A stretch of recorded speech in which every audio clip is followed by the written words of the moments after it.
Hi everyone, today we will talk about how to fix Instagram. Something went wrong. Please try again.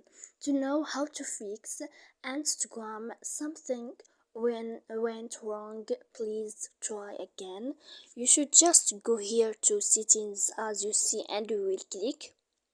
After that, in this page as you see, we will go to apps like this and we will click here.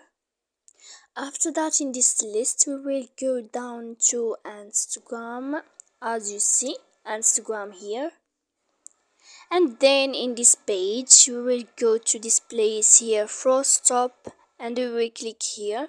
After that we will go to storage as you see like this, and then you can click here clear cache or clear data as you see, and then you can turn off your phone.